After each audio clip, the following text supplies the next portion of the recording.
मैं आंखें फाड़े हैरानी से अपनी बहन की बातें सुन रही थी, जो इस वक्त मुझे अपनी वो हकीकत बता रही थी जिसकी वजह से वो पूरे गांव में बदनाम हो चुकी थी। मेरे बचपन में ही मेरे माता पिता मर चुके थे और मैंने अपना बचपन अपनी बड़ी बहन के घर गुजारा था। मेरी दीदी और मेरे जीजा दोनों ही काले थे और इस तरह उनके सब बच्चे भी दबी रंगत वाले थे। लेकिन फिर आखिर में मेरी दीदी की बेटी हुई, जो अपने बहन भाइयों से बिल्कुल अलग थी। वो सफ़ेद रंग की गुड़िया रुई का गोला लगती थी, जो पूरे घर से अलग थी। पूरे गांव वालों ने बहुत मजाक भी उड़ाया था कि शायद मेरी दीदी और जीजा किसी मंदिर से बच्ची को उठा लाए हैं। मेरी दीदी और जीजा ने सारी जिंदगी किसी की बातों पर ध्यान नहीं दिया, बस यही कहा कि ये हमारी बेटी है। मगर उन्होंने अपनी इस बच्ची को बाकी बच्चों के मुकाबले ज़्यादा ही लाड प्यार से पाला। उसके पास कपड़े भी बाकी बच्चों से अलग होते थे। मेरी बहन उससे घर के काम भी नहीं करवाती थी, जिस तरह हम सब करते थे। मैं अक्सर हैरान रह जाती थी कि ऐसा क्या है इस बच्ची में, जो मेरी दीदी इसका इतना ख्याल रखती हैं। अगर वो बच्ची मिट्टी में भी खेलती तो मेरी बहन उसे गोद में उठा लेती और सारा दिन मेरी दीदी उसे गोद में उठाए उठाए घूमती। अक्सर अपनी बच्ची को लेकर हवेली में भी जाती रहती, जबकि वहाँ और बच्चों को जाने की इजाज़त नहीं थी। धीरे धीरे वो बच्ची भी बड़ी होती गई और मैं भी शादी करके ससुराल चली गई। एक बार मैंने एक बहुत ही अनोखी सी चीज़ देखी कि मेरी दीदी बिना किसी वजह के जोर जोर से रो रही थीं, जैसे उनका अपना कोई मर गया हो। मैंने हजार बार पूछा, मगर वो कुछ भी बताने के लिए इनकारी रहीं। दीदी का रोना मेरे जहन में कई सवालों को जगह दे रहा था। इसी दौरान मैंने एक और चीज़ देखी। मेरी दीदी अब अपनी बेटी से काफ़ी खिंची खिंची रहने लगी थीं। वो बच्ची जिसका नाम किरण था, वो अब बड़ी हो गई थी। बड़ी होने के बाद उसने और भी रंग रूप निकाला था। उसे देखने वाला उसे दोबारा देखने की इच्छा जरूर करता था। कोई कह ही नहीं सकता था कि ये मेरी दीदी की बेटी है। धीरे धीरे कुछ समय और गुजर गया था। एक दिन गांव में शोर मच गया कि मेरी दीदी की वो गोरी चिट्टी बेटी घर से भाग गई है। पूरा गांव मेरी दीदी पर थू थू कर रहा था। सब कह रहे थे, आज वही मुंह काला करके भाग गई जिसको सबसे ज़्यादा लाड प्यार से पाला था। मैं भी ये बात सुनकर दौड़ी दौड़ी अपनी दीदी के घर आई थी, जहाँ पर वो जोर जोर से रो रही थीं और अपनी बेटी किरण को याद कर रही थीं। मेरे जीजा भी शर्मिंदा से सर झुकाए खड़े थे, लेकिन मैंने गौर किया था कि मेरी दीदी और जीजा दोनों के ही रंग उड़े हुए थे। कुछ तो ऐसा था जिसे वो छिपा रहे थे। आंखों आंखों में एक दूसरे से बात कर रहे थे और इस बात ने मुझे बहुत ज़्यादा परेशान किया था। मैं सारा दिन सोचती रही कि मैं दीदी से ये बात ज़रूर पूछूंगी कि ये सब माजरा क्या है। दिन में तो कोई ना कोई आता रहा। मैंने सोचा रात में ही दीदी से बात करूंगी। फिर शाम के साए ढलने लगे और जैसे ही मैं उनसे पूछने लगी थी कि तभी मेरे पति आ गए। मेरी सास की तबीयत ख़राब हो गई थी, उन्हें हॉस्पिटल ले जाना था। मैंने सोचा कि एक दो दिन में आकर पूछूंगी और मैं अपने पति के साथ चली गई थी। मगर किस्मत की करनी कि मेरी सास उसी बीमारी के साथ इस दुनिया से चली गई। काफ़ी दिन तक हम लोग अपनी सास की अंतिम क्रियाक्रम में लगे रहे। एक तो मेरी माँ जैसी सास मुझे छोड़कर चली गई थी और दूसरे पूरे घर की जिम्मेदारी मेरे कंधों पर आ गई थी। इसलिए दीदी वाली बात मेरे दिमाग से बिल्कुल निकल गई कि मुझे अपनी दीदी से कुछ पूछना था, किरण के बारे में। दीदी कभी कभी मेरे पास मुझसे मिलने आया करती थीं। मैंने महसूस किया था कि दीदी काफ़ी परेशान सी हैं और मेरे जीजा भी खामोश खामोश रहने लगे थे और अक्सर रात होते ही दोनों कहीं ना कहीं बाहर निकल जाते थे। मेरी बहन के बच्चों ने अपने माता पिता के बारे में मुझे कुछ बातें बता रखी थीं कि मम्मी पापा रात होते ही पता नहीं कहाँ चले जाते हैं। अब मेरे शक ने दोबारा अंगड़ाई ली थी। मुझे लगा था कि शायद मेरी दीदी कुछ तो गलत कर रही हैं या फिर शायद उनके साथ कुछ गलत हो रहा हो। दिन गुजरने के साथ साथ मेरा शक बढ़ता जा रहा था और फिर एक दिन ऐसा हुआ कि किरण वापस आ गई। लेकिन इस बार वो अकेली नहीं थी, उसके साथ जो आदमी था उसे देखकर हम सब दंग रह गए। ये तो हमारे गांव की बड़ी हवेली के छोटे मालिक हैं, जिन पर उस गांव की सब लड़कियां मरती थीं। जब वो गांव की गलियों से गुजरते तो उन्हें देखकर गांव की आधी लड़कियां अपना दिल थाम कर रह जाती थीं। वो बेहद खूबसूरत, ऊंचा, लंबा कद और सफ़ेद रंगत का मालिक था। गांव की सारी लड़कियों की दिलों की धड़कन था। लेकिन एक बात जो हम सबको हैरान कर रही थी कि आखिर इस तरह भाग कर ही शादी क्यों करी।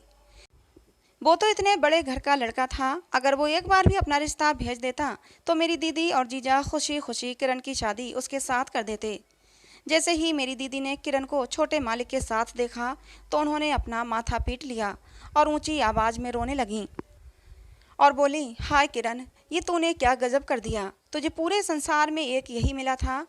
दीदी जो किरण को देखकर थोड़ी खुश हुई थी, अब छोटे मालिक को उसके साथ देखकर उनकी हालत बिगड़ने लगी थी और इसी तरह रोते रोते वो जमीन पर गिर गई थीं।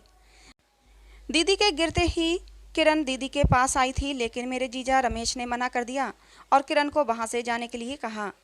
सारा गांव आंखें फाड़ फाड़ कर ये मंजर देख रहा था कि देखो जरा उनकी हिम्मत। खुद तो सारी जिंदगी जिस हवेली में काम किया और जिसका नमक खाया, उसी के साथ शादी होने पर कैसे तड़प तड़प कर रो रहे हैं। जीजा ने किरण का हाथ पकड़कर उसे घर के बाहर निकाल दिया। किरण रोती हुई घर से चली गई।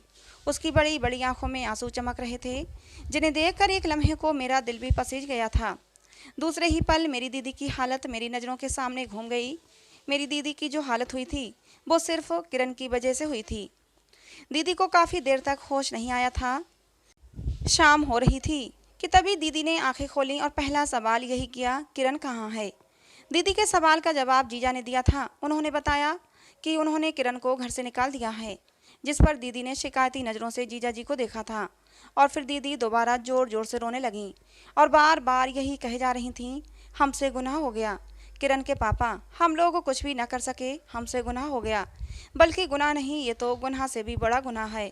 और यही सब कहते कहते दीदी दोबारा से बेहोश हो गई। लेकिन मेरा दिमाग तो दीदी की बातों में ही उलझा हुआ था। आखिर दीदी से ऐसा कौन सा बड़ा गुनाह हो गया था जिस पर वो इस तरह रो रही हैं और बार बार बेहोश हो रही हैं। मैं उस रात अपने पति से इजाज़त लेकर वहीं रह गई ताकि अपनी दीदी से सारी हकीकत जान सकूं, क्योंकि मेरी छठी इंद्री कह रही थी कि दीदी हम सबसे कुछ ना कुछ छुपा रही हैं।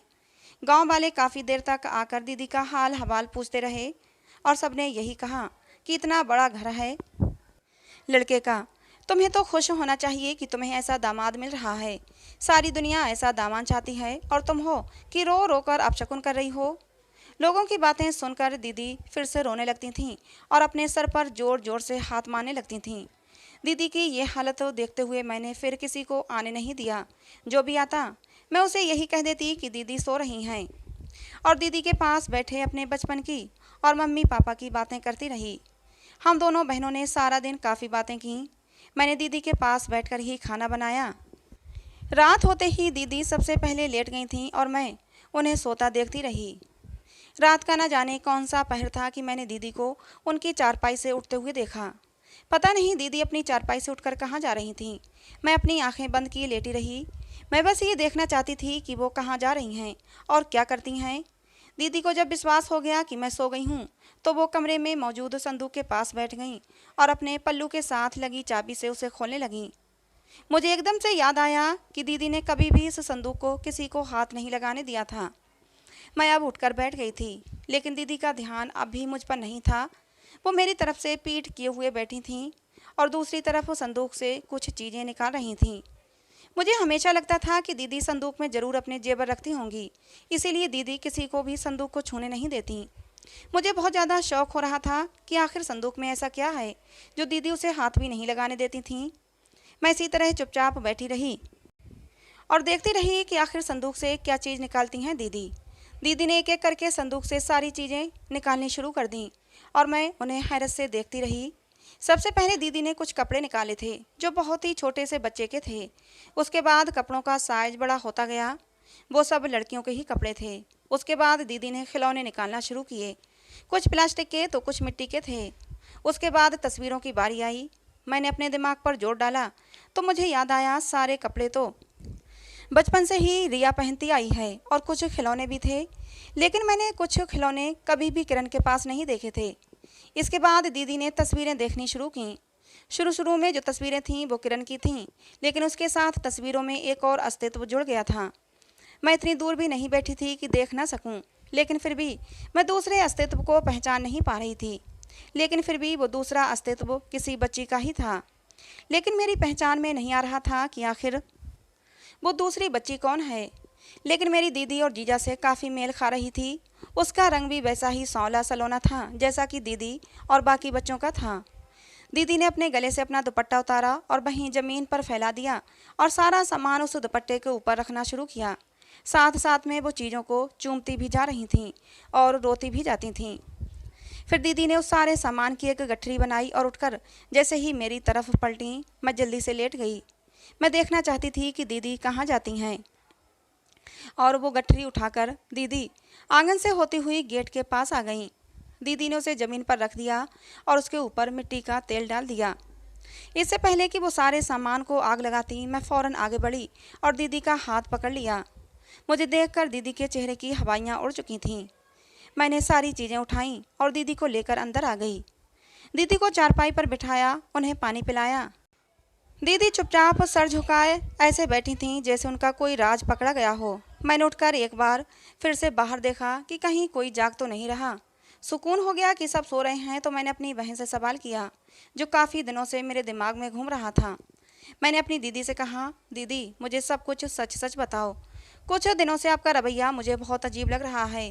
कुछ तो ऐसी बात है जो आप मुझसे छुपा रही हैं। इतना तो मैं समझ गई हूँ कि जो भी आप मुझसे छुपा रही हैं वो बात किरण से जुड़ी हुई है। प्लीज़ दीदी मुझे सब कुछ बताओ। आपकी हालत भी कुछ दिनों से अजीब हो रही है। कभी एकदम से रोने लगती हो, कभी खामोश हो जाती हो और कभी बेहोश हो जाती हो। और अब पहले वो सब चीज़ें देखी, उन्हें देख देख कर रोईं और अब आग लगाने के लिए ले जा रही थीं। मुझे ये सब ठीक नहीं लग रहा। मैंने दीदी से ये भी कहा कि मुझे आपका ये सब करना शक में डाल रहा है। मेरा इतना कहना था कि दीदी ने फिर से रोना शुरू कर दिया। मैंने दीदी को चुप करवाया और कहा, दीदी ये रोने का समय नहीं, प्लीज़ मुझे सब कुछ बताओ। हो सकता है अगर आप मुझे सब कुछ बता दें तो आपके मन का बोझ कुछ हल्का हो जाए। मेरी बात सुनकर दीदी बोली, ऐसा कुछ भी नहीं है जैसा तुम सोच रही हो। ये सब तुम्हारे दिमाग की गलतफहमी है। मगर मुझे दीदी की बातों में बिल्कुल भी सच्चाई मालूम नहीं हुई और मैंने अपनी एक बात फिर से दोहराई, लेकिन वो सच बताने से इनकार करती रहीं। मैंने अपनी दीदी से कहा कि शायद आप किरण के सफ़ेद रंग की वजह से किरण को कुछ ज़्यादा ही पसंद करती थीं। आपके बाकी बच्चे जरा सी भी गलती कर देते तो आप उन्हें कितना पीटती थीं। दीदी इन सब बातों का क्या मतलब हुआ? क्या आप अपने और बच्चों से प्यार नहीं करती थीं? क्या आपका प्यार सिर्फ किरण के लिए था? आप कैसी माँ हैं दीदी, अपने ही बच्चों में फ़र्क करती हैं। बच्चे चाहे काले हों या गोरे, माँ बाप के लिए बराबर मोहब्बत के हकदार होते हैं। आपने अपने सब बच्चों को बराबर का प्यार नहीं दिया है, उनके साथ भेदभाव किया है। मेरी बातों पर दीदी की आंखें भर गई थीं और फिर धीरे धीरे दीदी ने मेरे सामने सच के पर्दे खोलना शुरू किए। एक ऐसा राज बताया जो आज तक दुनिया से छुपाए हुए थी। दीदी जैसे जैसे राज से पर्दा उठा रही थीं, वैसे वैसे मेरा मुंह खुलता जा रहा था। दीदी ने बताया कि 18 साल पहले मैं उम्मीद से थी और इन दिनों हम लोग बड़ी हवेली वालों के लिए काम करते थे। मालकिन के घर पर भी औलाद होने वाली थी। उनका पहला बेटा उस समय 4 साल का था, जिसका नाम प्रताप था। मुझे याद है एक बार प्रताप ने अपनी माँ से कहा था कि मुझे एक छोटी सी बहन चाहिए। छोटे से बच्चे का अंदाज इतना प्यारा था कि मुझे उस पर ढेर सारा प्यार आ गया था। लेकिन मालकिन ये सुनकर रोने लगी थीं। वो काफ़ी देर तक रोती रही थीं। मैं सोचने लगी क्या बड़े लोगों को भी अपनी लड़कियों के नसीबों से डर लगता है? बड़े लोगों को भी बेटी नहीं चाहिए होती है क्या? उन्हें भी बस बेटे ही चाहिए? बेटा बेटी में तो फ़र्क शायद गरीब लोग करते हैं, क्योंकि बेटी की शादी के लिए देने के लिए उनके पास ढेर सारा दहेज नहीं होता। आखिर बड़े लोगों को बेटा और बेटी से क्या मतलब? वो तो अपनी बेटी की शादी बहुत ही धूमधाम से ढेर सारा दहेज देकर कर सकते हैं।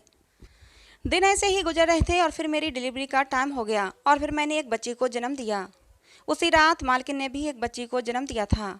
हर तरफ से मुबारकबाद का शोर सुनाई दे रहा था, लेकिन मालिक और मालकिन के चेहरे पर मुझे परेशानी के साए दिखाई दिए थे और मैं समझ नहीं पा रही थी कि आखिर ये सब क्यों इतना दुखी हैं। हम लोग गरीब हैं, फिर भी बेटी की पैदाइश पर खुश हैं। ये लोग तो इतनी धन दौलत वाले हैं और उनके घर ये पहली बेटी है, फिर भी ये दुखी क्यों हैं? मैंने सोचा कि मैं मालकिन से इस बारे में ज़रूर बात करूँगी और मैं सो गई। 2 दिन ऐसे ही गुजर गए थे। मुझे मालकिन ने अपने कमरे में बुलाया। मैं थोड़ी सी हैरान हुई थी, मगर अपनी बच्ची को उठाए वहाँ चली गई। मैं यहाँ काफ़ी अरसे से काम कर रही थी। मेरी बेटी ने भी इसी घर में जन्म लिया था, लेकिन कभी मालकिन के घर में जाना नहीं हुआ था। आज मालकिन के कमरे में कदम रखा तो मेरी आंखें चौंधिया गईं। ऐसी शान शौकत तो क्या ही राजा महाराजाओं के घरों में होती होगी, जैसी वहाँ मालकिन के कमरे में थी। तभी मेरी नज़र बिस्तर पर पड़ी, जहाँ बेशुमार जेवरात पड़े हुए थे, जैसे किसी शाही सल्तनत का खजाना हो। मैं वो सब देखकर हैरान हो गई थी, साथ ही साथ डर भी रही थी।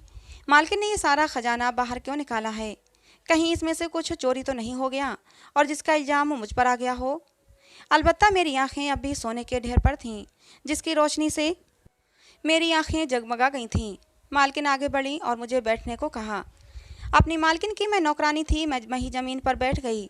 मालकिन ने मुझे कंधों से उठाया और बिस्तर पर बिठा दिया और कहा, सावित्री, तुम मुझे अपनी औलाद दे दो, अपनी बेटी मेरी गोद में डाल दो। भगवान की सौगंध खाकर कहती हूँ, मेरी तरफ से कभी कोई मुश्किल नहीं होगी। तुम्हारी बेटी को अपनी बेटी बनाकर पालूंगी। मेरे तो होश ही उड़ गए थे। अचानक मेरी पकड़ मेरी गोद में चिपकी हुई मेरी बच्ची पर मजबूत हो गई थी। मैंने उसे कसकर अपने सीने से लगा लिया। वो मेरे सीने से चिपकी अंगूठा पीने में मगन थी। मैंने घबराते हुए कहा कि मालकिन, आपकी तो खुद की एक बच्ची है, फिर मेरी ये काली कलूटी बच्ची की आपको क्या ज़रूरत पड़ गई। मेरी बात सुनकर मालकिन फूट फूट कर रोने लगीं, मानो जैसे मैंने उनकी दुखती रग पर हाथ रख दिया हो। रोते रोते कहने लगीं, सावित्री, सावित्री, मजबूरियाँ किसी इंसान को नहीं देखती। मजबूरियाँ नहीं देखती कि बेटियाँ कैसे रंग की हैं। मालकिन की आंखों में मुझे दर्द नजर आया था। मेरी हैरत हद से ज़्यादा बढ़ चुकी थी।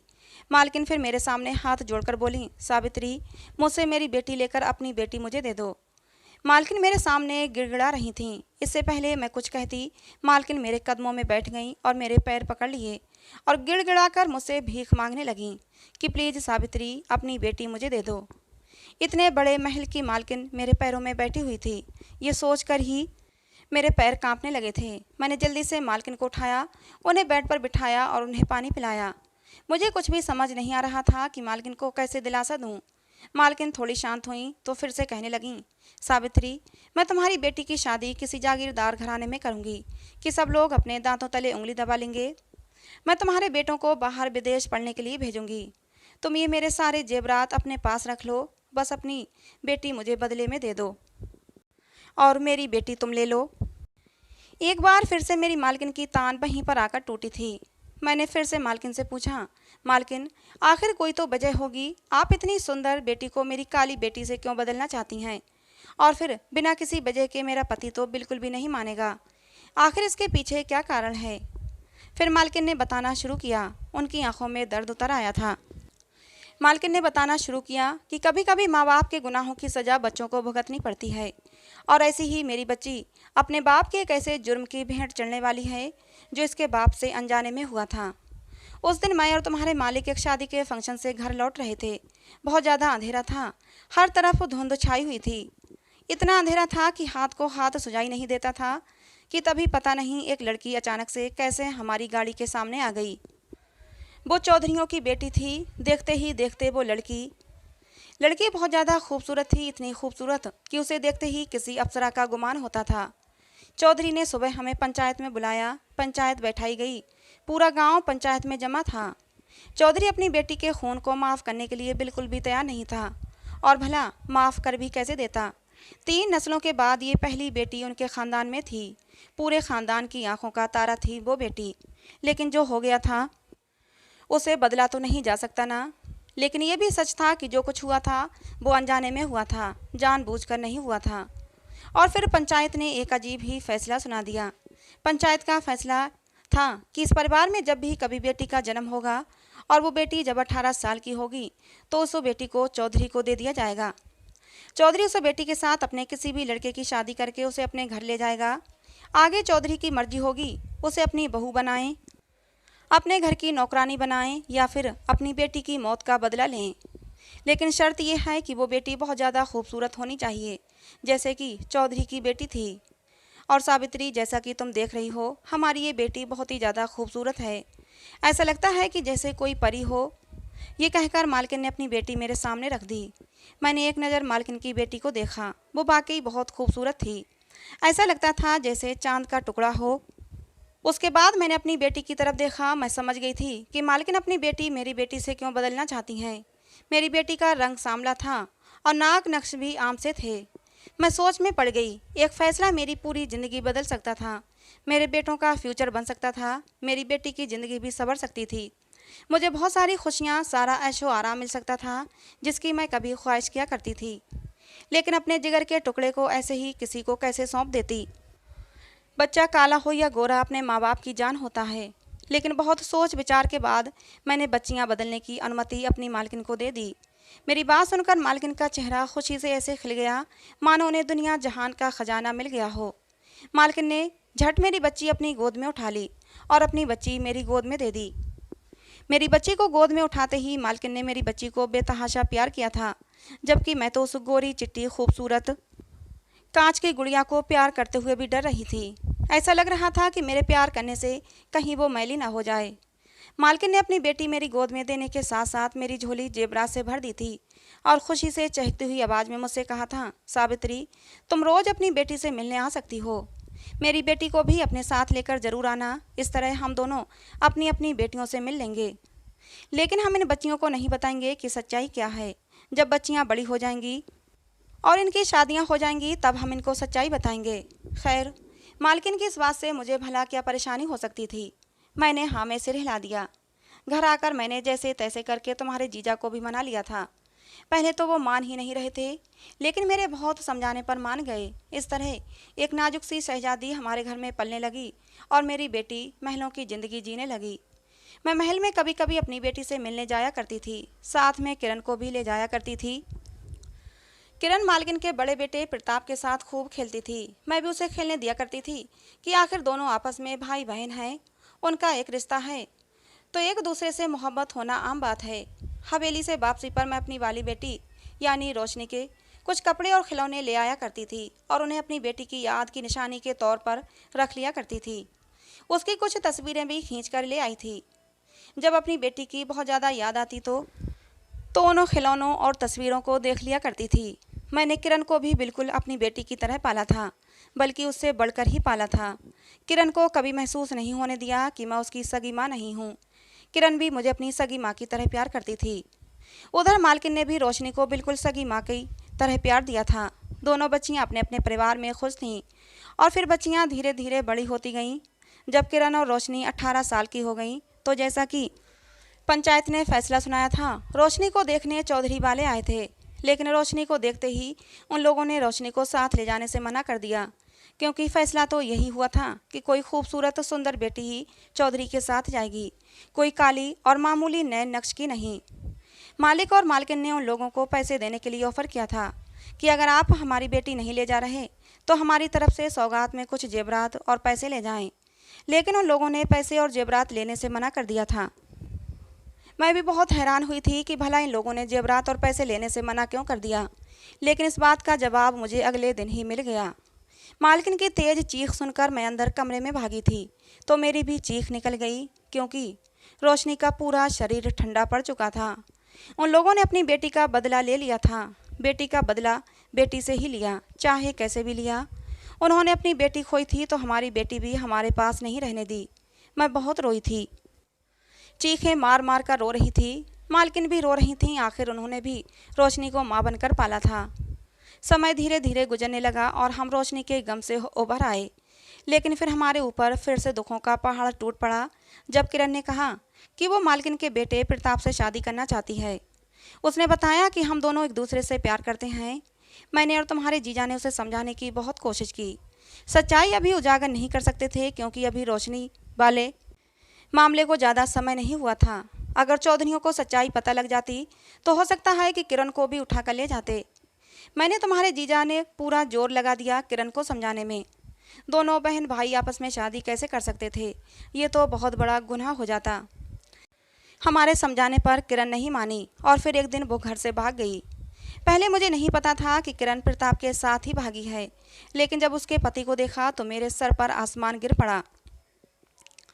किरण ने वही अनर्थ कर दिया था जिसे मैं बचाना चाहती थी। दीदी मुझे सारी सच्चाई बताकर फिर से फूट फूट कर रोने लगी। मुझे दीदी पर दया आ गई थी। दीदी ने कितने दुख अकेले ही झेले थे। उसके बाद लोगों की बातें भी सुनी थीं। ये सच था कि मालिक लोगों ने अपना वादा पूरा किया था। दीदी के बच्चों को पढ़ने के लिए अच्छे स्कूल में एडमिशन कराया था और आगे भी पढ़ाने का पूरा इरादा रखते थे। अब जब प्रताप और किरण ने शादी कर ली थी तो इस बात को छुपाने का कोई फ़ायदा नहीं था। मैंने दीदी को समझाया कि आप सारी सच्चाई अपनी मालकिन से कह दें। दीदी ने मेरी बात मान ली और अगली सुबह हम मालकिन की हवेली में पहुंच गए। वो लोग उस समय नाश्ता कर रहे थे। दीदी का सर इस बार झुका हुआ नहीं था। वो आराम से सर उठाकर मालकिन के सामने वाली कुर्सी पर बैठ गईं और कहा, मालकिन, आज मैं आपको एक सच्चाई बताने आई हूँ, और वो ये है कि किरण ने प्रताप के साथ शादी कर ली है। और जैसा कि आप जानती हैं, ये बहुत बड़ा गुनाह है। बहन भाई आपस में शादी कैसे कर सकते हैं? ये बात आप लोगों को बताना बहुत ज़रूरी थी, इसलिए मैं सुबह सुबह चली आई। दीदी की बात सुनकर मालकिन के चेहरे पर मुस्कुराहट आ गई और दीदी को बहुत हैरत हुई। भला इतनी बड़ी बात सुनकर भी उनके चेहरे पर मुस्कुराहट थी। मालकिन बोली, मुझे पता है सावित्री कि किरण और प्रताप ने शादी कर ली है, लेकिन आज मैं तुम्हें एक सच्चाई और बताती हूँ। प्रताप मेरा अपना बेटा नहीं है, वो तुम्हारे मालिक के दोस्त का बेटा है। तुम्हारे मालिक के दोस्त और उसकी पत्नी की एक एक्सीडेंट में मौत हो गई थी। दोनों पति पत्नी ने मौके पर ही आखिरी सांस ली, लेकिन प्रताप बच गया था। उसी समय से तुम्हारे मालिक ने प्रताप को अपना बेटा मान लिया और उसे अपने घर ले आए। मैं भी प्रताप से बहुत मोहब्बत करती थी, उसे अपने बेटे की तरह ही रखती थी। और मुझे पता है कि किरण और प्रताप ने शादी कर ली है, और मैंने खुशी खुशी इस शादी को स्वीकार भी कर लिया है। इस तरह मेरी बेटी भी हमेशा अब मेरे साथ ही रहेगी। मालकिन के चेहरे पर खुशी के जो रंग थे, उनको बयान करना मुश्किल था। दीदी हैरत से आंखें फाड़े मालकिन को देख रही थीं। उनका चेहरा सफ़ेद पड़ चुका था, आंखों की चमक खत्म हो चुकी थी। ऐसा लग रहा था जैसे दीदी का सब कुछ छिन गया हो। मालकिन ने उठकर मेरी दीदी के पैरों को छुआ था और कहा था, सावित्री, मैं तुम्हारी एहसानमंद हूँ कि तुम्हारी वजह से आज मेरी बेटी मेरे साथ है।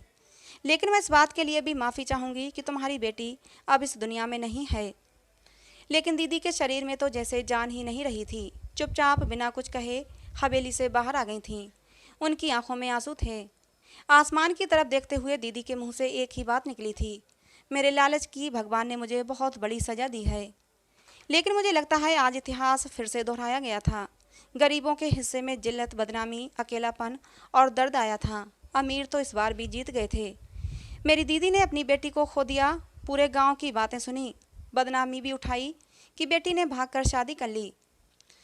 दीदी चुपचाप वहाँ से उठाई थी। मैंने उनकी आंखों में आंसू साफ देख लिए थे। मैं रास्ते भर सोचती रही, खुशियों पर क्या सिर्फ अमीरों का अधिकार होता है? क्या गरीबों का खुशियों पर कोई अधिकार नहीं होता? दोस्तों, इस कहानी में गलत कौन था, सावित्री या फिर सावित्री की मालकिन? क्या सावित्री ने लालच में आकर अपनी बेटी अपनी मालकिन को देकर सही किया था या गलत? अपनी राय कमेंट बॉक्स में ज़रूर देना। कहानी पसंद आई हो तो प्लीज़ लाइक करना। ऐसे ही और कहानियों के लिए हमारे चैनल से जुड़े रहें।